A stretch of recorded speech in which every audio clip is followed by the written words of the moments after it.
Bismillahirrahmanirrahim. Assalamualaikum warahmatullahi wabarakatuh dan salam sejahtera. Syukur Alhamdulillah hari ini saya berkesempatan untuk menyampaikan teknik menjawab kertas 1 SPM. Saya harap kamu dapat gunakan panduan ini bagi membantu kamu menulis karangan yang lebih baik. Baiklah, untuk kali ini saya fokuskan kepada kertas 1 sahaja. Okey, seperti mana yang kamu sedia maklum, kertas 1 terbahagi kepada dua bahagian, iaitu bahagian A dan juga bahagian B. Okay, untuk bahagian A ada 30 markah, peruntukan masanya 30 minit dan panjang karangan antara 150 hingga 200 patah perkataan sahaja. Dan bentuk soalan yang terdapat dalam bahagian A sama ada karangan berformat dan karangan tidak berformat. Sekiranya soalan tentang pendapat, maksudnya karangan ini tidak berformat. Sekiranya soalan tentang surat, email, laporan, resume dan biodata, karangan ini merupakan karangan berformat. Jadi kamu kena berhati-hati supaya tidak salah dari segi format. Sementara untuk bahagian B, 70 markah, masa yang diperuntukkan 1 jam 30 minit dan panjang karangan kamu antara 350 hingga 500 patah perkataan. Untuk bahagian B, ada 4 domain soalan iaitu domain awam, domain peribadi, domain pendidikan dan domain kerjaya. Domain ni maksudnya bidang. Jadi ada 4 soalan berdasarkan 4 bidang yang berbeza. Jadi kamu hanya pilih satu soalan sahaja daripada 4 soalan yang diberi.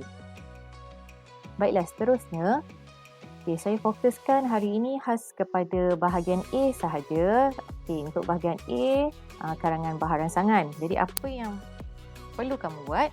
Yang pertama, murid perlu mengenal pasti kata kunci berdasarkan bahan yang disediakan. Kata kunci kebiasaannya seperti punca, faktor atau sebab, kesan atau akibat, cara atau langkah, kebaikan atau kepentingan ataupun manfaat. 3 bahan disediakan seperti petikan, puisi ataupun bahan grafik. Dan yang keempat, murid perlu menggunakan maklumat daripada ketiga-tiga bahan yang disediakan. Baiklah, berdasarkan contoh soalan di sini, kamu dapat lihat arahan soalannya, maklumat di bawah berkaitan dengan amalan membaca. Huraikan pendapat anda tentang amalan membaca. Panjangnya huraian hendaklah antara 150 hingga 200 patah perkataan. Jadi di sini ada 3 bahan yang disediakan. Yang pertama puisi, yang kedua petikan dan yang ketiga bahan grafik. Kalau kamu analisis soalan ni, dalam soalan hanya diberikan tema sahaja, iaitu temanya ataupun tugasan soalannya amalan membaca, tapi tidak ada kata kunci. Jadi kamu kena berhati-hati baca arahan soalan untuk pastikan apakah kata kunci yang akan kamu bincangkan dalam karangan kamu. Okey, seterusnya. Okey, ini soalan bahagian A. Di mana saya cakap tadi ada 3 bahan, ada puisi, ada petikan dan juga bahan grafik. Apakah tindakan anda? Yang pertama, seperti biasa, baca arahan soalan dengan teliti. Kena pasti tema atau tugasan soalan dan kata kunci. Baiklah, kita bedah soalan ni dulu. Kita tengok. Apa tema atau tugasan soalan ini? Tentang amalan membaca. Bahan 1 merupakan pantun. Kalau kamu tengok pantun ini, maksud dia buku laksana lantaran ilmu, dasarnya penuh mutiara berharga. Terusnya, warga membaca tak buang masa, kutub kanah, teman sejati. Dalam pantun ni nak menceritakan tentang apa? Tentang faedah membaca. Seterusnya kamu tengok bahan yang kedua, petikan. Dalam petikan ni kalau kamu baca, kamu teliti betul-betul. Petikan ini tentang langkah menggalakkan amalan membaca. Dan yang ketiga merupakan bahan grafik. Dalam bahan grafik ni ada kajian bahan bacaan yang menjadi pilihan rakyat. Jadi ada beberapa jenis bahan bacaan yang menjadi pilihan rakyat Malaysia. Jadi yang pertama sekali apabila kamu dapat soalan, kamu analisis dulu soalan tu. Soalan ni temanya apa? Setiap satu bahan ini tentang apa? Supaya kamu tahu apa tugasan ataupun kata kunci yang kamu nak bincangkan. Yang seterusnya. Rangka karangan. Bagaimana cara kamu nak buat karangan supaya bilangan patah perkataan kamu tidak terlebih, sebab dalam arahan soalan kamu hanya diminta menulis antara 150 hingga 200 patah perkataan sahaja. Okey, kita buat dulu rangka karangan. Okay, perenggan pertama pastikan ada pendahuluan. Perenggan yang kedua isi satu faedah membaca berdasarkan analisis soalan tadi kan. Okay, perenggan yang ketiga isi dua, kamu akan bincangkan langkah-langkah, dan perenggan yang keempat penutup. Okay, kalau di sini kita tengok hanya 2 isi sahaja kan. Jadi saya cadangkan kamu hanya buat 2 isi sahaja disebabkan karangan ini sangat terhad, tidak melebihi 200 patah perkataan. Jadi panjangnya memang agak terhad. Jadi kamu dinasihatkan hanya buat 2 isi sahaja supaya huraian kamu itu lebih lengkap dan matang. Kalau kamu buat 3 isi, huraian kamu akan jadi pendek. Jadi kemungkinan dari segi kematangan huraian kamu tu akan berkurangan. Jadi saya cadangkan kamu hanya buat 2 isi sahaja. Baiklah, terusnya cadangan bilangan perkataan.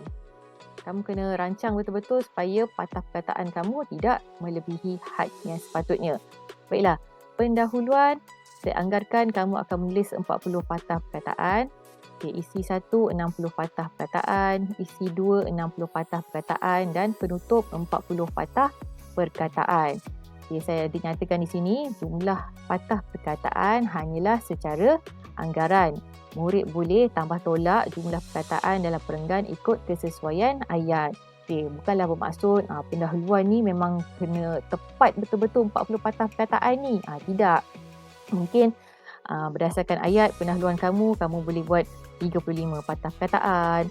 Okay, kemudiannya isi satu ni kamu boleh tambah sikit jadi 65 patah perkataan. Isi yang kedua mungkin 65 patah perkataan. Penutup pula 35 patah perkataan. Okay, walaupun arahan soalan antara 150 hingga 200 patah perkataan, tapi kamu masih ada plus minus mungkin tambahan untuk 10 lagi patah perkataan. Jadi pastikan tidak melebihi 210 patah perkataan lah. Itu sebagai tambahan perkataan untuk masa-masa kecederaan orang kata. Jadi rancang betul-betul penulisan kamu supaya jangan lebih setidak-tidaknya 210 patah perkataan. Maksudnya dalam 210 patah perkataan tu daripada pendahuluan sehingga penutup dah termasuk dalam bilangan perkataan tersebut. Okey, seterusnya kita tengok sikit rangka pendahuluan. Kadang-kadang kamu tak ada idea macam mana nak tulis pendahuluan kan. Okay, jadi kita nyatakan dulu. Ini sebagai rangka je tau. Okay, tema dia tentang membaca. Isunya amalan membaca. Okay, kamu boleh masukkan ungkapan menarik. Apa ungkapan menarik yang berkaitan dengan membaca? Ataupun apa peribahasa ataupun pendapat tokoh yang kamu tahu. Kalau kamu nak gunakan pendapat tokoh, pastikan pendapat yang betul lah. Betul lah. Tokoh yang betul-betul wujud. Ni tak boleh nak pandai-pandai buat sendiri tau. Okay, seterusnya ayat yang terakhir kamu kemukakan persoalan. Kemukakan persoalan tentang isu. Kita tengok contoh di bawah ni. Okay, isu ni tadi saya buat ayat begini. Pengamalan budaya membaca dalam kalangan masyarakat mendatangkan pelbagai kemaslahatan. Okay, menurut Bill Gates, jika kamu tidak menyukai ulat buku, maka kamu berada dalam masalah. Ini saya gunakan untuk ayat ungkapan menarik pendapat tokoh. Persoalannya, apakah manfaat, langkah dan ciri-ciri bahan bacaan yang berkaitan dengan amalan membaca? Ini ayat terakhir saya kemukakan persoalan. Dalam ayat yang terakhir ini saya masukkan kata kunci yang akan saya bincangkan. Dekat depan tadi kita ada bincangkan kan, manfaat, langkah dan ciri-ciri bahan bacaan. Ini daripada bahan grafik tadi. Okay, jadi satu perenggan pendahuluan saya dah berjaya buat 35 patah perkataan. Tengok, tepat dan padat. Tak perlu huraian yang berlebihan. Cukup sekadar ini sahaja. Okey. Kita tengok perenggan yang kedua untuk isi satu, manfaat. Jadi ayat yang pertama kita kemukakan isinya apa? Memperoleh banyak pengetahuan. Okey, memperoleh banyak pengetahuan ni saya dapat daripada petikan pantun tadi. Kalau kamu tengok bahan pantun, ada diceritakan tentang manfaat membaca. Jadi kamu kena gunakan isi berdasarkan bahan yang diberi ya. Tak perlu bagi isi kamu sendiri sebab dalam pantun tu dah dinyatakan manfaat membaca. Jadi kamu gunakan isi tersebut. Seterusnya ini ayat isi. Kemudiannya mengapa? Ini untuk ayat huraian ni kan. Untuk menguasai pengetahuan dalam pelbagai cabang ilmu. Seterusnya untuk membantu memajukan negara dalam pelbagai bidang. Kemudiannya saya tambah lagi penggunaan ayat contoh. Apa contohnya? Maksudnya seseorang itu boleh mengeluarkan idea-idea yang bernas. Contoh yang seterusnya, seseorang itu perlu memilih bahan bacaan yang berkualiti. Ini tadi berdasarkan bahan grafik tadi. Dan akhir sekali kamu boleh masukkan ayat simpul. Bangsa membaca, bangsa berjaya. Kita tengok. Jika diteliti, amalan membaca membolehkan kita memperoleh banyak pengetahuan. Ini ayat isi. Insan yang membaca menguasai pengetahuan dalam pelbagai cabang ilmu. Ini ayat mengapa. Hal ini secara tidak langsung membantu memajukan negara dengan kepakaran dan ilmu yang mereka ada. Ini pun ayat mengapa. Tidak dapat disangka lagi, mereka mampu mengeluarkan idea-idea yang bernas ketika berhujah atau semasa perbincangan. Ini ayat contoh. Oleh itu, pemilihan bahan bacaan berkualiti seperti buku ilmiah dan jurnal perlu diberi perhatian. Ayat contoh. Dan ayat yang terakhir, tegasnya bangsa membaca bangsa yang berjaya kerana mampu bersaing dengan bangsa-bangsa lain di dunia. Ini ayat simpul.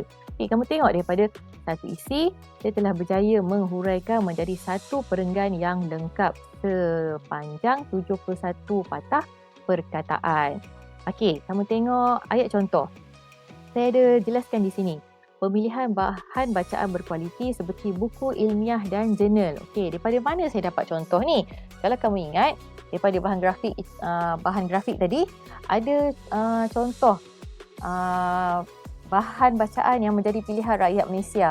Antaranya buku ilmiah dan juga jurnal. Jadi kamu boleh masukkan sebagai contoh dalam huraian kamu. Jadi maksudnya sekarang ni, saya dah gunakan bahan yang diberi dalam bahan grafik. Jadi kita kena manfaatkan sebaik-baiknya bahan yang telah disediakan. Sebelum tu, kamu tengok dulu bagaimana saya menghuraikan isinya. Saya menggunakan ayat jika diteliti, tidak dapat disangkal lagi. Ini kata-kata permulaan ayat yang lain daripada yang lain. Saya tahu biasanya kalau kamu nak memulakan karangan, mesti kamu akan buat antara manfaatnya. Betul tak? Kemudiannya kalau isi yang kedua, mesti kamu nak gunakan selain itu, tambahan pula. Penanda wacana yang sebegitu tak salah. Cuma kalau kamu target untuk dapat cemerlang, kamu kena cari sesuatu perkataan ataupun perkataan permulaan ayat yang lain daripada yang lain. Maksudnya yang orang lain tak gunakan tapi kamu gunakan. Jadi kena ada perbezaan. Jadi kamu kena bezakan antara karangan yang biasa dengan karangan yang luar biasa. Terusnya, kita tengok pula isi yang kedua. Isi yang kedua ini perenggan yang ketiga kan. Isi yang kedua kamu nak bincangkan usaha. Jadi isinya usaha melalui kempen membaca. Kempen membaca ni saya dapat daripada mana? Daripada bahan petikan. Kalau kamu tengok balik bahan yang disediakan dalam petikan tu ada dimaklumkan tentang kempen membaca. Jadi mengapa kita perlu buat kempen membaca ni? Sebagai galakan kepada masyarakat dan juga untuk memberi kesedaran kepada masyarakat. Apa contoh kempen membaca yang ada? Kempen Dekad Membaca Kebangsaan. Ni di peringkat kebangsaan lah. Kalau di peringkat sekolah, kita ada pelaksanaan program Nilam. Dan ayat simpulnya, perlu dilaksanakan secara berterusan. Kita tengok huraian dia. Dari perspektif yang lain, saya tak gunakan selain itu, tambahan pula, di samping itu. Kita gunakan ayat frasa-frasa yang menarik ni. Dari perspektif yang lain, amalan ini perlu dibudayakan melalui kempen membaca. Usaha ini sebagai galakan kepada masyarakat dalam memastikan amalan ini sentiasa subur dalam jiwa individu. Ini ayat mengapa. Melalui kempen ini diharapkan dapat memberi kesedaran menyeluruh tentang kepentingan amalan membaca sebagai budaya hidup. Ini pun ayat membaca. Oleh itu, kerajaan mengambil inisiatif dengan melancarkan gerakan dekad membaca kebangsaan. Ini ayat contoh. Seterusnya, usaha ini juga boleh dipupuk di peringkat sekolah lagi dengan memperkasakan program nilam. Ayat contoh. Dan dalam konteks ini, usaha ini perlu dilaksanakan secara berterusan supaya menjadi amalan dalam hidup. Ini ayat simpul. Okey, jadi kamu tengok patah perkataannya 75 patah perkataan. Okeylah tu kan? Okey, seterusnya. Kita tengok penutup. Okey, ini perenggan yang keempat, penutup. Apa yang perlu kamu masukkan dalam penutup? Seperti biasa, pastikan ada isunya semula. Okey, isunya amalan baca perlu disemaikan dalam jiwa masyarakat. Apa cadangan kamu? Didikan dari kecil, gunakan peribahasa, melentur buluh ialah dari rebungnya. Apa harapan kamu? Harapan kamu agar amalan membaca ni dapat melahirkan generasi celik ilmu. Jadi, kita mulakan dengan ayat ini. Menyedari hakikat ini bagi memudahkan amalan membaca. Amalan ini perlu dijadikan sebagai sebahagian daripada kehidupan. Okey, ini isunya. Lantaran itu, didikan dari awal usia amat dititik beratkan. Umpama melentur buluh biarlah dari rebungnya. Ini ayat contoh. Dan ayat yang terakhir, ayat harapan.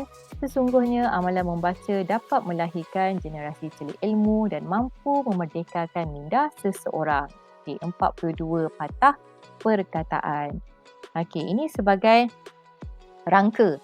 Jadi sekarang ni kamu kena biasakan diri kamu buat rangka karangan. Apabila kamu dah biasa buat rangka karangan, jadi kamu dah boleh agak berapa panjang ayat kamu, berapa besar tulisan kamu, berapa baris setiap isi yang kamu buat untuk dapat patah perkataan yang sesuai kan. Jadi segala-galanya bermula daripada latihan. Bukan kata karangan ni esok nak peksa, malam ni baru nak baca. Tak ada. Karangan ni bukan tentang membaca. Karangan ni tentang kemahiran kamu menulis. Okey. Seterusnya, ini karangan yang lengkap. Karangan yang lengkap, kamu masukkanlah ikut perenggan. Ada perenggan pertama, perenggan yang kedua. Okey, seterusnya perenggan yang ketiga dan perenggan yang keempat. Dan akhir sekali jangan lupa tulis jumlah keseluruhan patah perkataan. Tengok, 208 patah perkataan. Kan? Tak lebih, tak kurang. Okay, satu lagi saya nak ingatkan.